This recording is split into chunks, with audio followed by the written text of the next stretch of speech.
Hi guys, and welcome back to another Dot Race video, and today we're going to be playing MotoGP 21. We're here in Motegi for round 16 of our Moto2 World Championship. So here we are in the aforementioned track with Matt Grant on board the Petronas Calyx SRT, trailing behind Fabio Di Gianantonio around this very, very interesting Motegi circuit. It's not my best circuit as already. Starting off not so well, pretty poorly there, coming on the exit out of turn 1. We're going into turn 2 now onto the left hand side, or excuse me, turn 3, since I guess turn 2 was that second exit. Going into turn 4, difficult corner to get right, but we're going to try and do that smooth acceleration that we're known for to try and make sure we don't burn the tyres up. Now hard on the brakes, we go around roughly 150 metres. It's somewhat of an innocuous corner, turn 5. It is very, very easy to make a mistake going into that particular corner. I don't think it's certainly one of my most strongest parts of this Motegi circuit. But honestly, Motegi usually catches me out. I don't tend to have the best of races here in Motegi. I think it's an interesting track. It has a lot to offer. Quite a lot of undulation. There's hard braking zones. There's some fast corners and of course some slow stop and go corners. It's not my best, and it's certainly not my most entertaining or enjoyable track, but I'm kind of pleased to be here because after Mazzano we absolutely dominated, and I'm carrying a lot of momentum right now, and I really feel that we could potentially win here in Motegi. So I'm going to be going 120% as always, just like the AI difficulty. As we just come out of the nice corner there, we'll get ready to brake very, very hard in just a moment's time. Probably the most difficult corner in Motegi. It's probably one of the most difficult corners in the entire Grand Prix calendar, and I've already made a mistake going into turn 11. The 90 degrees corner certainly looked like a 130 degrees corner for Matt Grant in that instance. But going on to the left hand side for turn 13, and finally for the victory corner, this lap will be nothing to shout home about, but nonetheless we'll be completing at least a valid lap around Motegi. So that puts us up to third place, but 0.8 of a second behind Remy Gardner. Again, certainly not going to be threatening both Xavi Vierge or Remy Gardner's time at this point, but who knows what we can produce now. Coming out of turn 2 pretty nicely there actually. We're in power setting 3, of course, going to have to be concentrating on the acceleration, make sure we're not burning the tyre up, utilising the medium front and the medium rear. So now get onto the left hand side for turn 4, keep an eye on the acceleration in the bottom right hand corner, just bouncing a little bit round turn 4 just to make sure the bike doesn't get a little bit out of control. Now of course, just to mention as well, I don't know if you noticed that, but there's a little flash on the screen every now and again. Apparently something happened to my recording software during this particular Grand Prix, and I think maybe the next couple of races as well. I don't know why it happened, but every now and again it just flashed on the screen. So if that comes up again, I do apologise. It shouldn't happen. It should happen once per video from what I noticed when I was racing, so I do apologise about that. For some reason it happened and I have no idea why.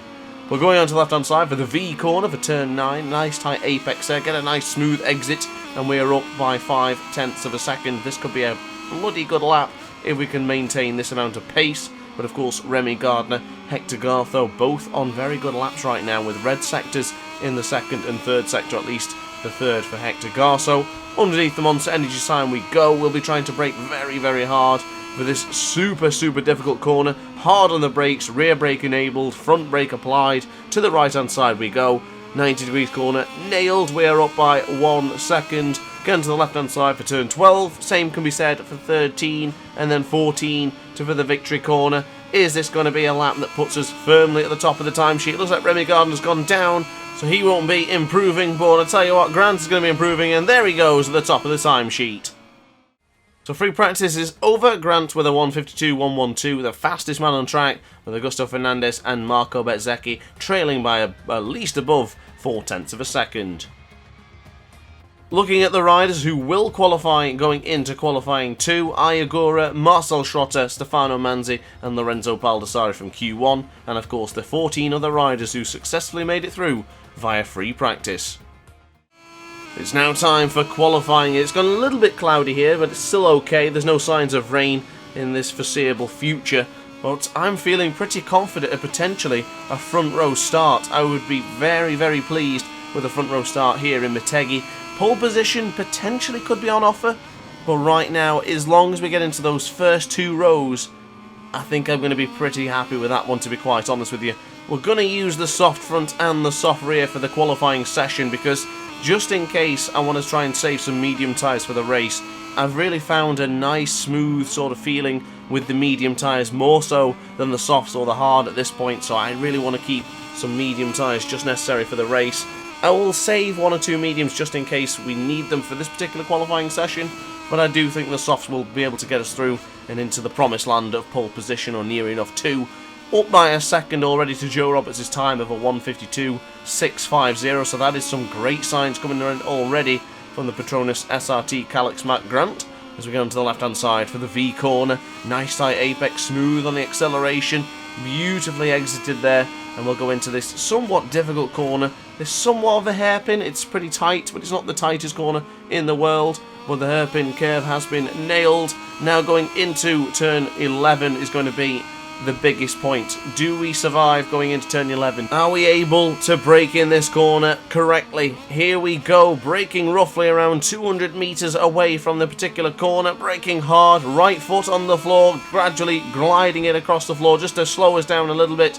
Flick it to the left hand side for turn 12, left again for 13, then just gradually bring on the brakes and gently get it into turn 14, and now full acceleration is required to absolutely go for it, get across the line, and a 1:57.03, 1.947 seconds clear from Joe Roberts in second place. What a lap, ladies and gentlemen. The momentum from Misano has well and truly been carried over here to Japan. Magnificent stuff there from Grant. Roberts and Gardner currently sit with him on the front row, and you know what, I'd be happy with those two guys starting behind me. Remy Gardner not so much, but if Joe Roberts can hold Remy Gardner back during the Grand Prix, we're in for a good time. Now of course the concern is that it has gone a little bit cloudy. Hopefully it doesn't go any worse than this and potentially have rain in the GP.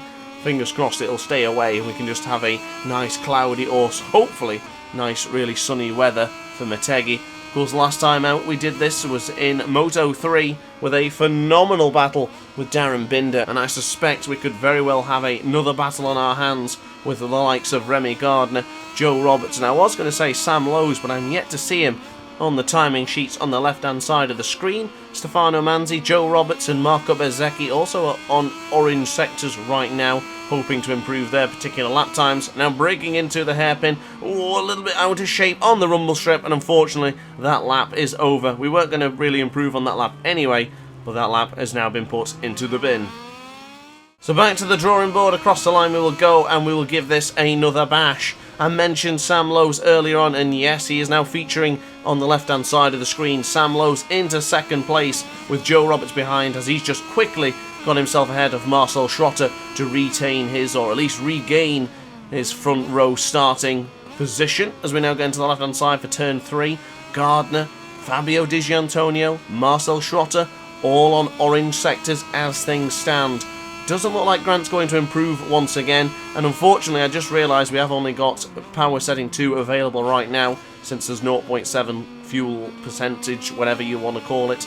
Couldn't even remember how to say it, but I've got 0.7% of fuel remaining, is how I've just worked it out. But we're going on the right hand side, we go for 160R. We're on the left hand corner now, this very, very difficult left-hander. Brake too hard into that corner and you will just drop the front, so be very, very careful into that particular corner. Remy Gardner's now put himself up into second place ahead of Sam Lowes, but he's still 7/10 behind. Marco Bezzecchi's put himself up to 4th, and he's got a personal best sector going into the first one, so hopefully he can improve as towards the end of this session.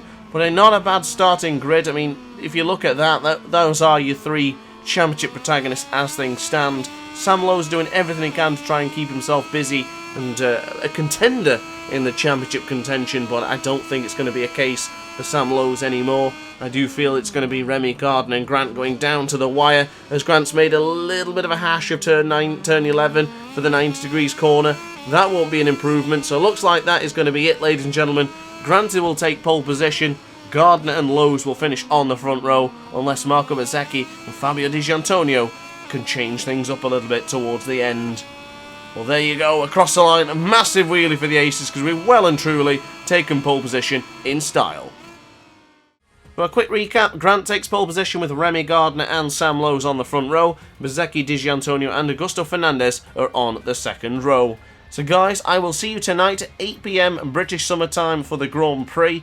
I look forward to seeing you there. I think it's going to be a fantastic race, so hopefully you don't miss it. But guys, that is it from me. Like, comment and subscribe if you enjoyed. Hit the notification bell to be alerted to every single Dot Race upload. And upon that note, guys, thank you very much for watching, and I will see you next time. Ciao for now.